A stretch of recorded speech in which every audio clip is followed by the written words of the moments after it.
দেখেন না কত নাটক চলতেছে, ভাইরালের রোগে ধরছে, আয়া কেক বিক্রি করে রাস্তা। খাসা সিংলা আছে না, ফটফট ফটফট করে বাইরে নিয়ে যেত। নষ্টামি ভষ্টামি শুরু করছে দেশটার মধ্যে। কেরে রে সকল মিডিয়া সিটে এখানে যা তো বেডি কিতা করে না করে সবই তা তুল্লা ধরে। তোর কি হায়া লজ্জা নাই? তোর আবার আয়া লাইবে কয় আমার মাইয়া এত ক্লাসে পড়ে, আমার মেয়েটা 10-এ পড়ে, আমার তোর লজ্জা করে না?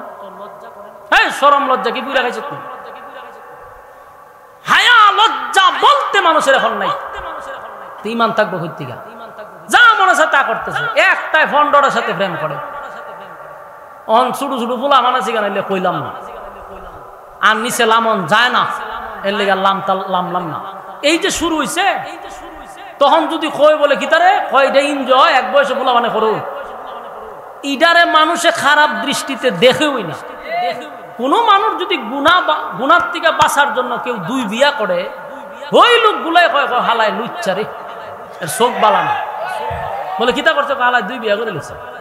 ও এটা তো বালা কাম, হয় না, এটা লুচ্চামি বলে। হেতে তো ফ্রেম করে, হয় এটা এনজয়। এটা কিতা এনজয়। আর বিয়া করছে ওইটা লুচ্চামি। বুঝবেন কিয়ামত আয়া পড়ছে। কিয়ামতের আগে বিবাহ কঠিন হবে, জেনা বেবিচার সহজ হবে। বাস্তব কঠিন অবস্থা। জেনা বেবিচার চলে না যদি আধ্যাত্মিক কোনো মিশিং থাকতো। জেনা বেবিচার চলে না এমন একটা গ্রাম হয়তো বা বাংলাদেশের কোথাও পাওয়া যাবে না। 68,000 গ্রাম যদি হয়, 68,000 গ্রামে জেনা বেবিচার চলতেছে। কিয়ামত কাছে না দূরে? ভয়াবহ এক পরিস্থিতি। আগে মা বাপে গিয়া বউ দেখতো, মায়ে গিয়া দেখতো, বাবিরা দেখতো। ওহন ফুলায় রাস্তাতে না দেখে লাহে খায় পরে আমরা দুজন একটু দেখা দিয়ে করি, ফোন দিয়ে লই ভরে ফুরিয়ায় ভরে বেড়া হয়ে ভরে দুটা দেখি কে খোঁজা বাড়িতে গিয়ে সিদ্ধান্ত নিব। হুমাই সিস্টেম কি আগে আসিল? তো কিয়ামত আচ্ছা এসে বলছে। সম্মানিত শুধু বিরক্ত হইতে যে বাস্তব চিত্রগুলা যদি তুললেই না ধরেন তাহলে বুঝবেন কেমনে যে কিয়ামত আইতেছে। যখন এই পাপাচারগুলি আপনার চোখের সামনে পড়বে তখনই বুঝবেন যে হ্যাঁ রে কিয়ামত তো খুব কাছে, কিয়ামত চলে আসছে।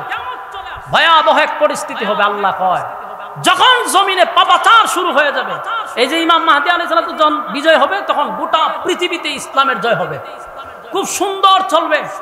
এরপরে দাজ্জাল আইব, দাজ্জালটাকে ধ্বংস করব ঈসা আলাইহিস সালাতু ওয়াস সালাম। এরপরে ইয়াজুজ মাজুজ সব আইব। এরপরে 40 বছর পর্যন্ত দেশের মধ্যে এত শান্তি হবে, গোটা পৃথিবীতে সব জায়গায় ইসলাম, সব জায়গায় ইসলাম, শান্তি জান্নাতি পরিবেশ থাকবে। এরপরে আবার শুরু হবে নোংরামি। এত নোংরামি শুরু হবে, আল্লাহ বলনেওয়ালা আর থাকবে না। তখন আল্লাহ হইব যে আমি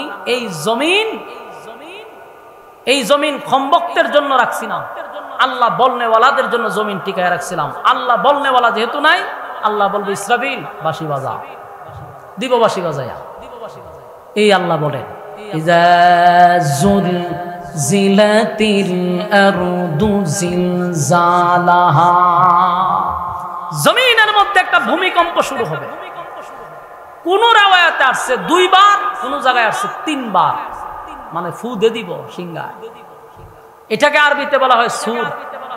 এটা যে ফু দিব, এটা আবার সিংহা মনে করেন না, বাইদা বেরিয়ে লই আইতা না।